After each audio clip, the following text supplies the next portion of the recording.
Alright guys, this is the second tournament of the Cosmic Crucible Season 2, and I wanted to show you guys a few things. So this is trial number 1, and I already won against my opponent Ojev. And yeah, a few things I definitely want to show you guys. So let's go to my attacks, and I started off with Darkhold versus their Wakandans with Black Panther 1 million. This is the counter for this team. I don't think it matters if they have War Dogs, if they have OG Wakandans, or if they have some sort of a hybrid mixed between them. It doesn't matter. Darkhold is the team to beat this. But you have to slow play it. If you go with your Morgan Le Fay ultimate as her first turn, you will most likely get so much damage in from the counters that you will just lose. So don't let the temptation get you. Do a basic as her first turn and pick a target where you can steal some buffs from. The same goes for Doctor Strange. Doctor Strange special is okayish, but hitting 3 targets with counters and only flipping 2 of the buffs from those guys most likely means that you're gonna be getting hit a lot with the counters, and you will most likely just lose that, or at least lose him before he can do the ultimate.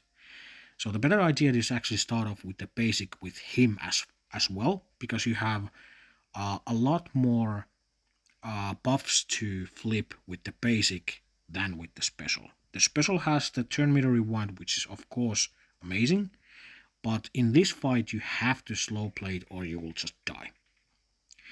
Other thing is to use your Scarlet Witch special at the first turn, because you really want those defense ups, you really want to balance your health, and yeah, if you don't do that, you're most likely just gonna die.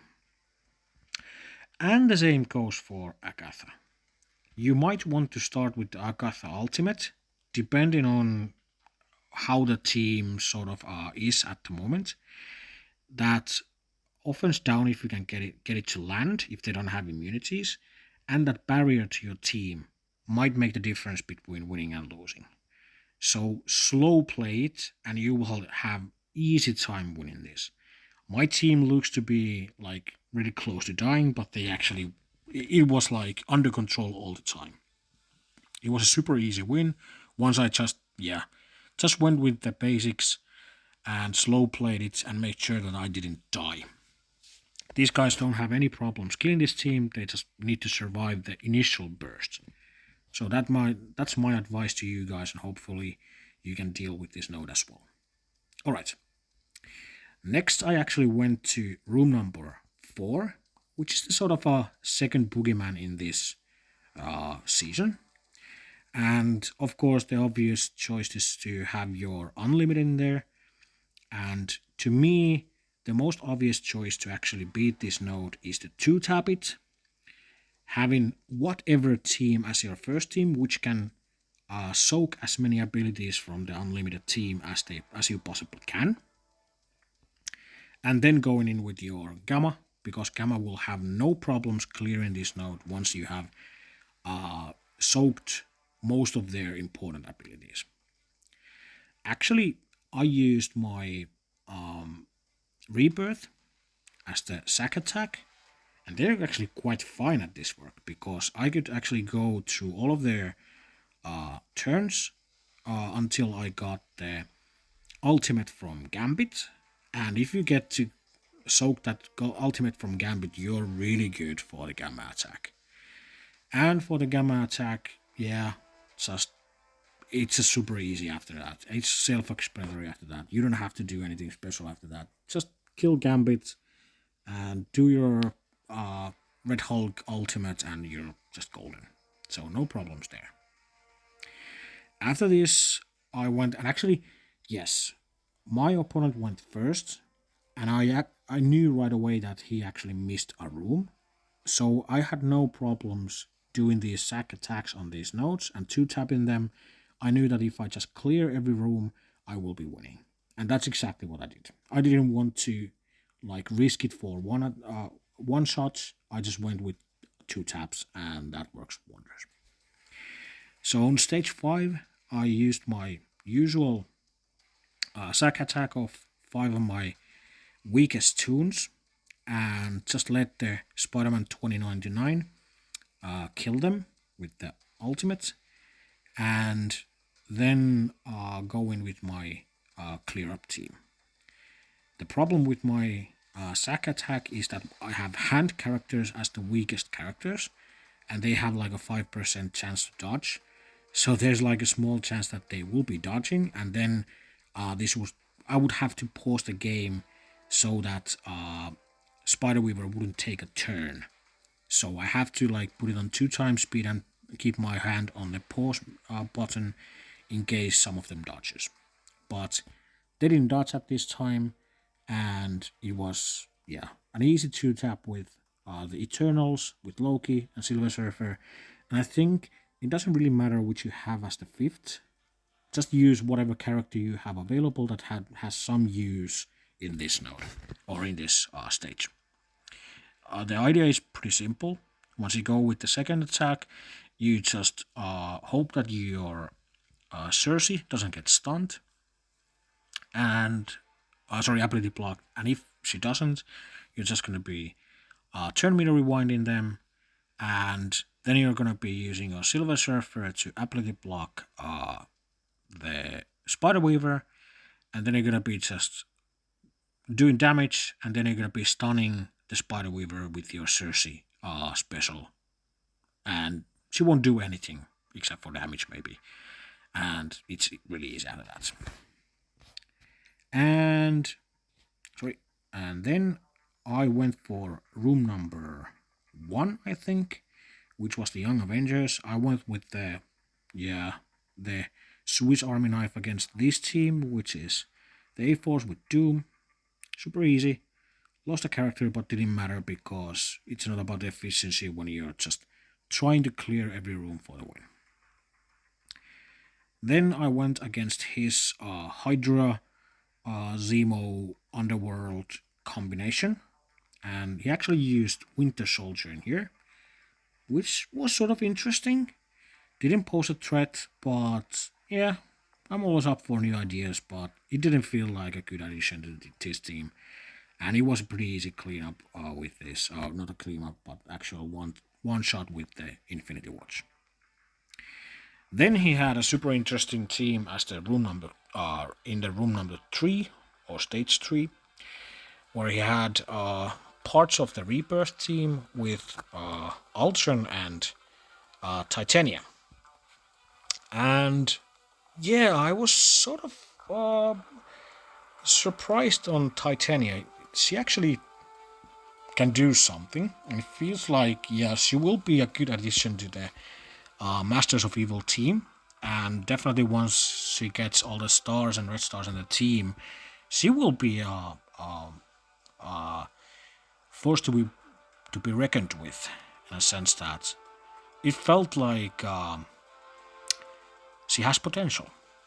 But with this team I used against them, Ultron didn't pose any threats. I could easily control him, and even though he got summoned, it didn't matter because I had Kestrel.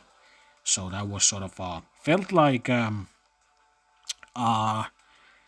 sort of a stupid thing that maybe they should be like doing a rework on the Ultron bots not working against Kestrel or something like that. I don't know, but Ultron felt sort of weak, and yeah, it was quite easy. I got to use all of my like leftover good characters in one team and just blast through this node with ease. So that's it. So the main things to take note is to use your Darkhold, slow play it, don't kill yourself with the counters. So use your basics, use your defensive abilities, and you will be golden. So that's not a problem. With the Spider Weaver team, 2-tap is always like super safe with the Eternals if you have the chance for that. Just make sure that Spider Weaver doesn't take a turn in the first attack. Against unlimited, 2 tapping with gamma is super easy, no problems whatsoever. Just make sure that your sack attack is strong enough to soak as many abilities as you can from this team, and you will be super golden. And that's it. Let's go to the defenses. So I had the Hydra Underworld Zemo team in room number 1, and my opponent went with Eternals with Dormammu, Kestrel, Emma. So felt like sort of a overkill, but okay. So they used them here. Easy win for them. They went against my Young Avengers with A-Force Doom. The same deal I did. He did it better, but yeah, doesn't matter. Then he actually used his Gamma on my Death Seed team, and I think the real reason was this, that they actually failed against my Unlimited, and I think his problem was that he was trying to just one-shot it. One-shot it with this sort of debuff team, cancelled, tried to one-shot it with Gamma, failed and cancelled, tried to one-shot it again with Gamma. So I think it's a delicate balance on when to, like, well, it's not a delicate balance. It's just like if you lose your first attack, then you're gonna be, or cancel out, then you're gonna be like, you have to decide whether you're gonna cancel and go for one more Hail Mary on the last attack, if you're just gonna go with sack attack and just go all in with the last attack. This guy felt like he wasn't sure and just combat cancelled and lost because of that. And that's why he used the Gamma on my Death Seed and got an easy win from there. We almost got Hulk, but yeah, it doesn't really matter because it's a pretty good team against that as well. He used Infinity Watch against my Tangled Web with my Emmas and Phoenixes and whatnots. Had a pretty easy one shot, which I'm surprised about, but he also did quite a bit of a punch down, almost 200k, so that might be a reason for that, but yeah, still quite impressive, I would say, so kudos to him. And he did the same thing I did on the room number 6 using Darkhold, and yeah, did quite a bit of a punch down as well, almost 200k, so his team is jacked. So yeah, I'm pretty sure that he could even just like go for it, but if he was playing like slowly, I'm betting that my team was easy to beat with Darkhold, as big as that. So yeah, that's how it went, and it all got down to me clearing all the rooms and he didn't. So yeah, that's how you win. I'm not sure if I can keep this up, but I will certainly try at least one more time. But yeah, hope you enjoyed this. If you did, please like and subscribe, and see you on the next one. Bye!